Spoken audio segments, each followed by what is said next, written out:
Tugas individu, akuntabilitas, dan nasionalisme oleh saya, Reni Setian Berukaro, Angkatan 48, Kelompok 1. Akuntabilitas yaitu merujuk pada kewajiban setiap individu, kelompok, atau instansi untuk memenuhi tanggung jawab yang menjadi amanahnya. Akuntabilitas terdiri dari 4 indikator, yaitu konsep, mekanisme, penerapan akuntabilitas, dan PNS yang akuntabel. Pada aspek-aspeknya, yaitu akuntabilitas sebagai sebuah hubungan berorientasi kepada hasil, membutuhkan laporan, membutuhkan konsekuensi, dan memperbaiki kinerja.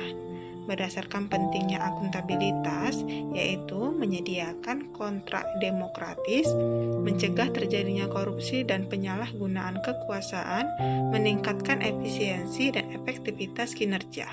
Pada tingkatkan akuntabilitas, yaitu akuntabilitas personal, akuntabilitas individu, akuntabilitas kelompok, akuntabilitas organisasi, dan akuntabilitas stakeholder.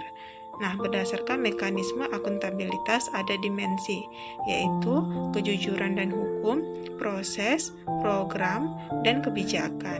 Sedangkan pada alat akuntabilitas, yaitu perencanaan strategis, kontrak kinerja, laporan kinerja. Pada lingkungan kerja yang akuntabel, yaitu kepimpinan, transparan, integritas, tanggung jawab, keadilan, kepercayaan, keseimbangan, kejelasan, dan konsisten. Langkah-langkahnya: tentukan tujuan dan tanggung jawab, rencanakan apa yang akan dilakukan, lakukan implementasi dan monitoring kemajuan, serta berikan evaluasi dan masukan perbaikan.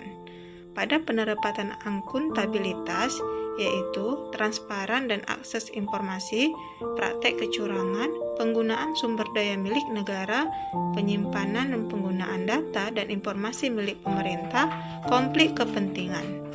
Dan pada PNS yang akuntabel, yaitu perilaku PNS yang akuntabel, perilaku yang berkaitan tentang transparansi dan akses informasi, menghindari perilaku curang dan koruptif, perilaku terhadap penggunaan sumber daya negara, penyimpanan dan penggunaan data serta informasi pemerintah, dan perilaku yang berkaitan dengan konflik kepentingan.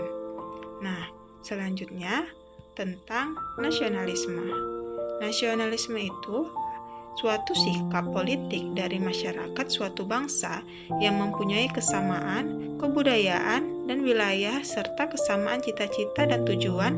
Dengan demikian, masyarakat suatu bangsa tersebut merasakan adanya kesetiaan yang mendalam terhadap bangsa.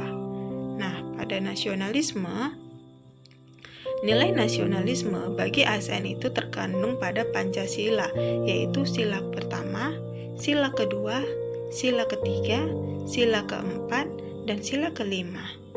Nah, sebagai ASN, yaitu sebagai pelaksana kebijakan publik, yaitu ASN sebagai eksekutor yang melaksanakan segala peraturan perundang-undangan yang menjadikan landasan kebijakan publik di berbagai bidang dan sektor pemerintahan. Sedangkan ASN sebagai pelayanan publik, yaitu bersikap adil dan tidak diskriminasi, profesional dan berintegritas, menjunjung tinggi nilai-nilai kejujuran, keadilan, dan tidak korupsi.